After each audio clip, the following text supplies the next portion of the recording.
everyone, welcome to our July Lunch and Learn on Watertown lab registration permitting. This is just going to be an overview so that we're going to cover some of the main topics that we find are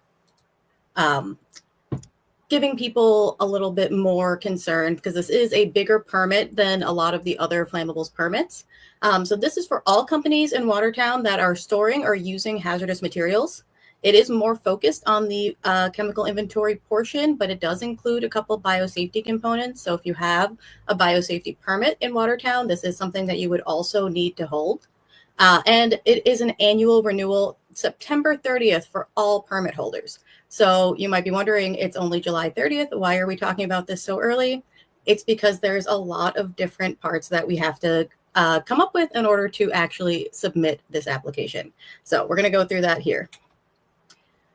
So all of these permit applications are now on the Watertown permit portal. Last year was the first time that this portal was in use for the lab registration, and the subsequent permits that go under it, the flammables permit and the cryogenics permit. As on the previous page, this is all administered by the lab safety officer at the Watertown Fire Department. So the lab registrations, flammable material storage, and cryogenics each have their own separate application on the portal system. You have to open each one of them in order to complete this. Obviously, if you don't have cryogenics or flammable materials, you would just have to do the lab registration in that case. This guidance is subject to change as the process may be updated for this renewal cycle. Since that was the initial permitting last year on the portal, everyone submitted a new application, even if you did already hold a lab registration. This year, we will be submitting them as renewals. So again, some of the process might change as the process is updated through Watertown. For each of these applications, you do need your basic company information, including your owner-operator, building information, emergency coordinators, and hazmat spill contact information. For the required documents, we have your building hazardous materials report and lab compliance report, the Tier 2 submit file, hazardous materials inventory summary report, which I'll be calling the HMIS summary. That is done per control area as well as a summary of all of your control areas. So if you're in more than one control area, if you're on more than one floor, you're likely going to need to create 2 or more of those. Hazardous material inventory statement, which I'll be calling the HMIS inventory. Your hazardous material floor plan. You might have noticed there's a theme here. It's all about your hazardous materials. And then your regular documentation, your most updated emergency action plan, chemical hygiene plan, and also your evacuation maps. So if that's not something that you had commissioned yourself, you don't have that file, you can reach out to your landlord and see if they have that and see how you would need to get that sent to you. So that one might take an extra step, but the EAP and the CHP should be things that you already have in your wheelhouse if it's a renewal. We're mostly going to be focusing on these highlighted areas because these are the ones that take the most work, and you need to have your updated chemical inventory in order to be able to process and create these documents. So one of the reasons why we recommend starting early on this one is because if you haven't done your chemical inventory yet this year, you're going to need that before you can start any of these other processes. The building hazardous material report and lab compliance report are 2 separate reports that are typically separate reports that are generated by an independently contracted engineering firm. The building hazmat report refers to your entire building, and the lab compliance report or tenant hazmat report is a control area or tenant-specific location within the building. You might also hear these called 414 reports, and in some cases, depending on if you have the entire control area or maybe you have an entire building, they might be combined into one report. It's important to note that these must be completed by a Watertown approved fire protection engineering firm. You can find the approved firms on the Watertown Laboratory Requirements website. So make sure that you are referencing that and before you get started on your building hazmat report and lab compliance report. And again, before you can start working on these reports, you have to have a chemical inventory that is classified using the International Building Code standards. So this may not look exactly the same as your typical GHS OSHA categorization. The requirements are slightly different. The categories do not necessarily overlap one-to-one. So you do need to have a service or person that is comfortable doing an IBC classification of hazardous materials in order to get the correct classes for this. For new permits, you want to allow about 2 months of lead times for these reports to be generated, because again, if you're moving into a new place, you'll have to know what chemicals you plan to have there. They'll have to be classified, and then the report will have to be generated with those amounts. If you're doing a renewal and you have not had any changes to your facility, it's good news. You can use your existing reports. Nothing needs to be done there.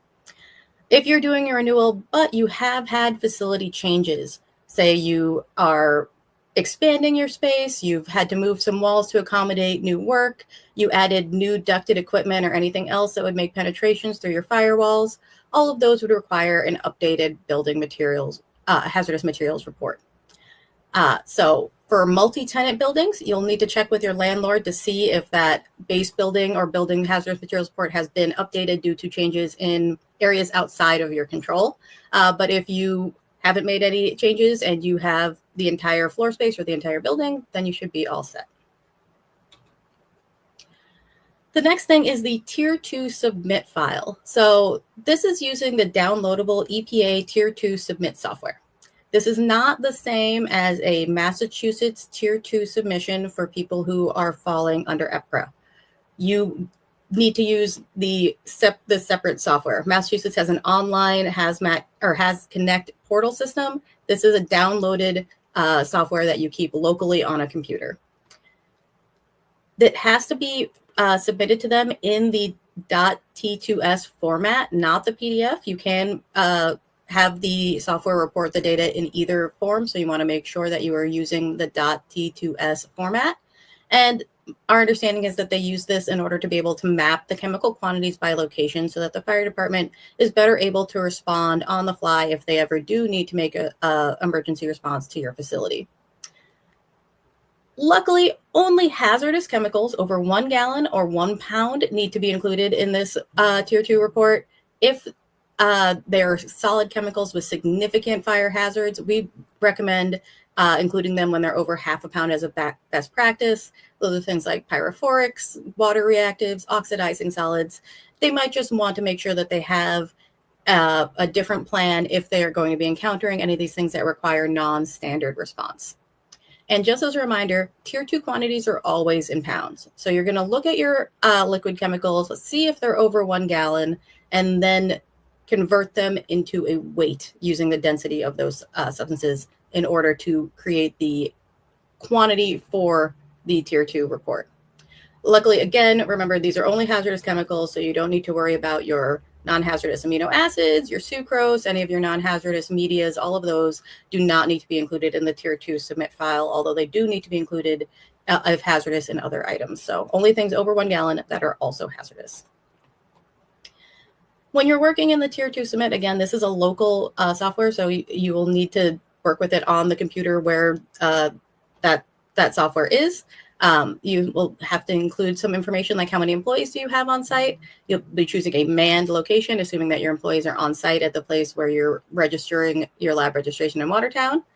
You'll have to have your company's NAICS or NAICS code, emergency coordinator, owner, and backup emergency coordinator information, contact information. You'll also need a 24-hour chemical contact. A lot of times you can use the Chemtrex information from your SDS, or if you have an SDS provider, you can put their information there. And if you have additional EPRA reporting information, then that would also be included in this submission as well.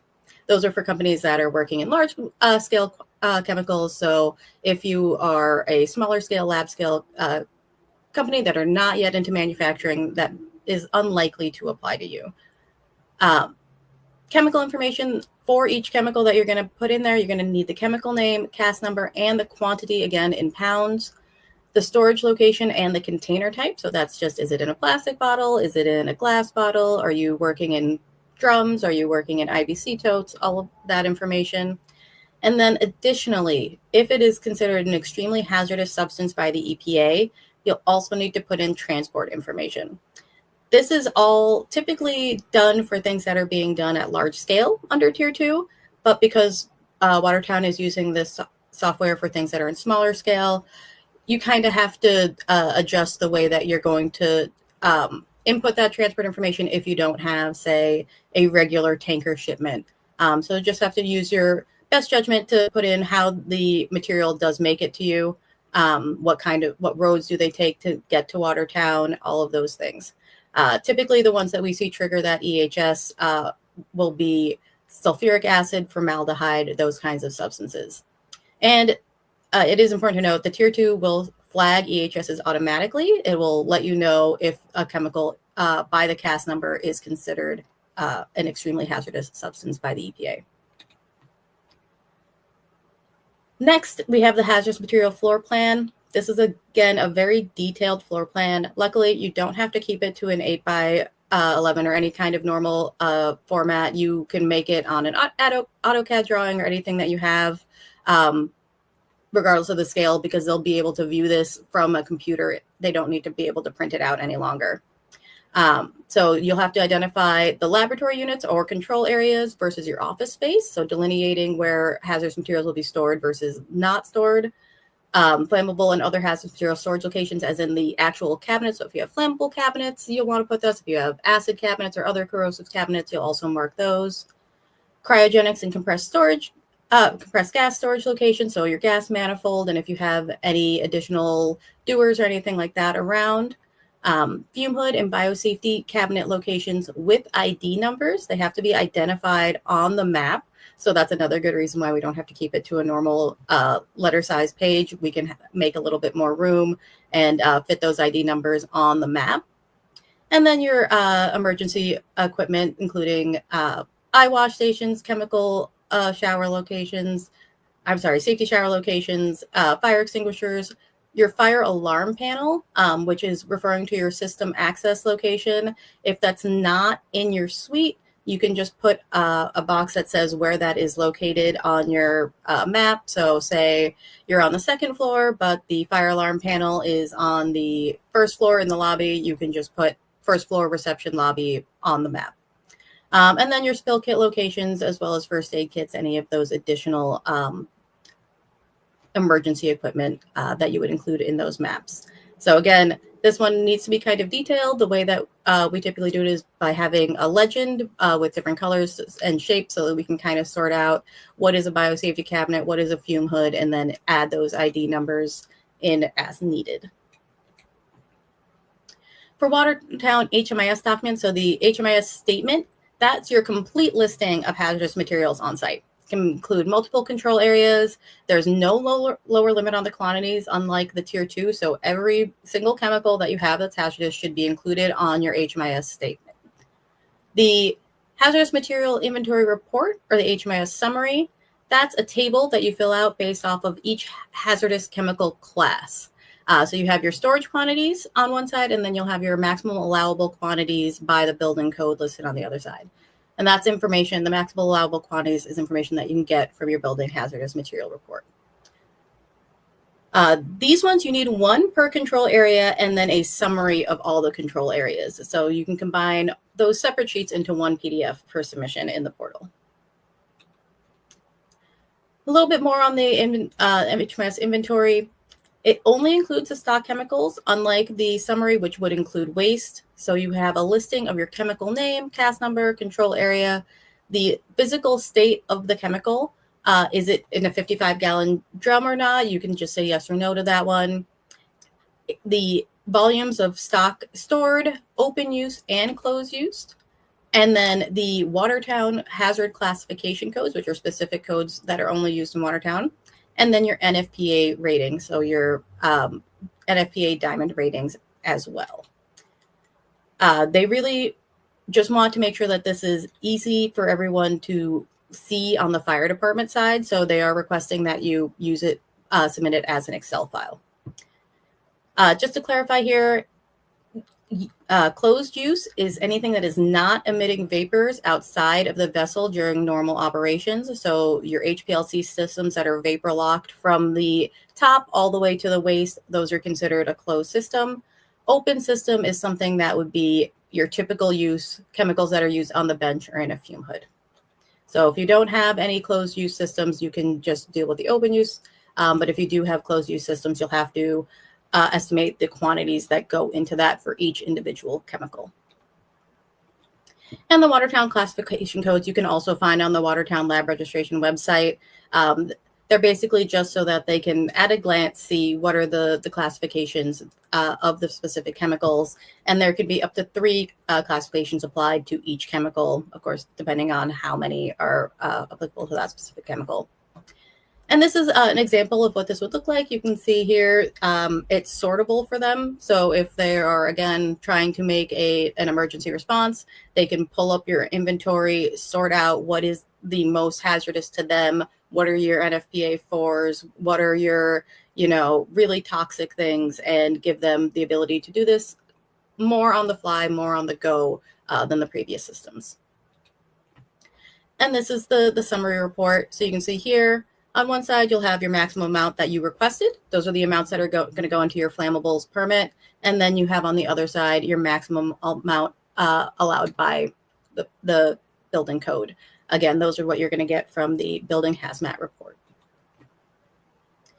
So once you've got all of your different documents sorted out, you've had time to enter all of the individual chemicals into your tier 2, all of that stuff, then you can keep working on the actual portal application. If you have a biosafety permit in Watertown, you'll have to also include the biosafety designation for each lab space.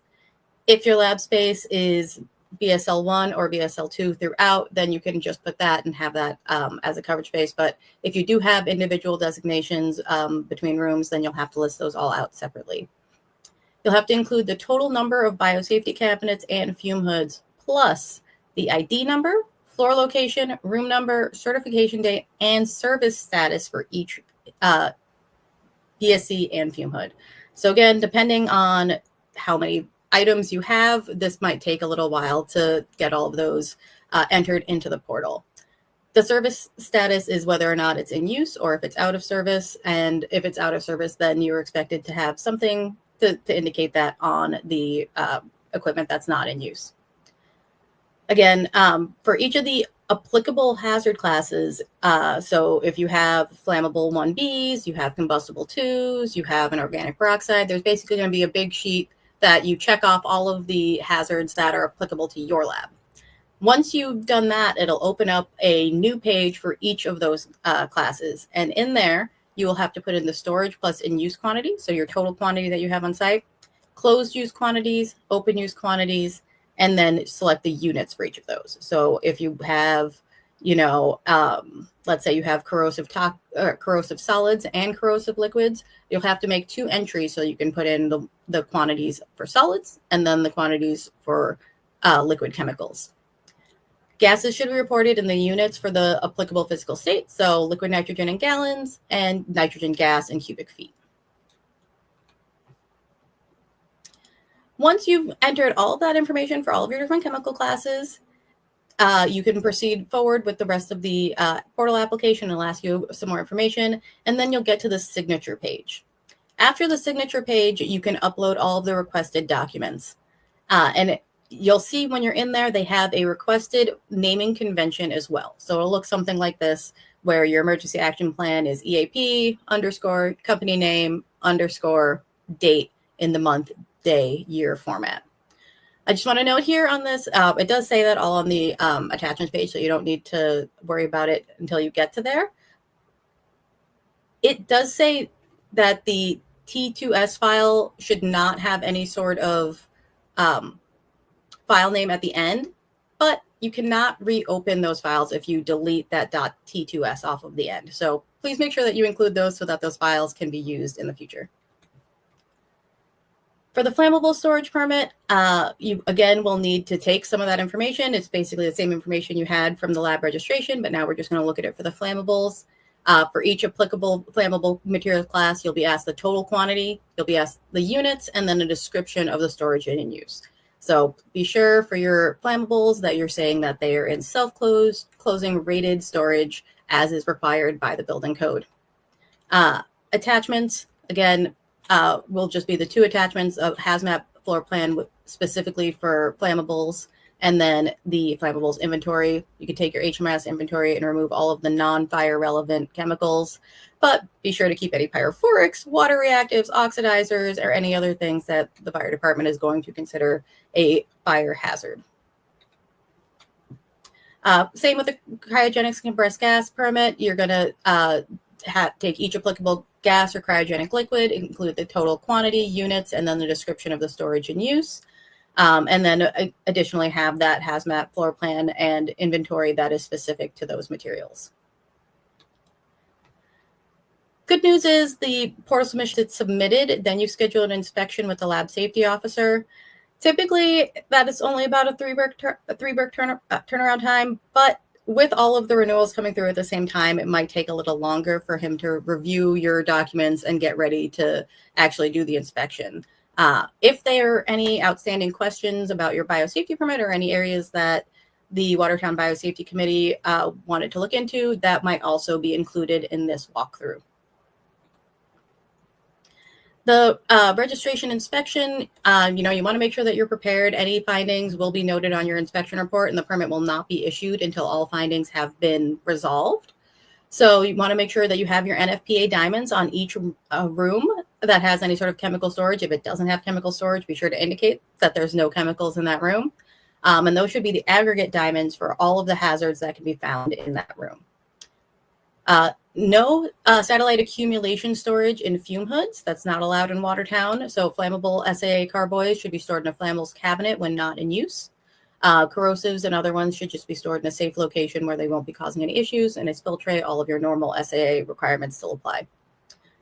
Flammables of any volumes should not be left out overnight. Bottles that are less than 500 mils are allowed for use during the day, but those should be put into a flammables cabinet. For any 70% ethanol, anything like that, they should be going into a flammables cabinet overnight. No unsealed penetrations through firewalls or any other openings into non-lab space. So if you have construction ongoing, that's not the time to do your inspection. You won't pass, and then you will have a lot of findings to deal with. You want to make sure also that all of your gas piping is labeled. So take a look at your gas manifold if you have one, and just make sure that you have them clearly labeled what is the gas on there. And then any certified equipment that has to show the recertification date. So you want to make sure that your certification stickers are visible and legible. If it's something that is out of service, make sure to place a do not use sign on that so it's clear that nobody is using this while it is out of order. Once you get the inspection results back, usually that'll be very quickly, you address any of the findings from the inspections with the lab safety officer. They will include the citation from the building code for your reference, which is very helpful to make sure that you're addressing all of the areas and can plan for any changes that you might need to make in the future. You might need to update and upload documents back into the portal. It's important then to communicate with the lab safety officer as they have to go in and manually open the portal application so that you can make those changes. So just staying in communication is a really good idea. And then once all of the findings have been resolved, the permit will be issued through the portal and you can download it from there. For any significant facility changes that you have planned after the renewal date, you should report them as an amendment. So building changes, new hazardous chemical classes, all of those things, you suddenly need to increase your flammables allowance in any category. Even if it's for a temporary need, you want to make sure that you're communicating that again to the lab safety officer, and you can email them directly to initiate an amendment. And you can find their contact information again on the Watertown Lab Registration website. Any questions? All right, thank you very much.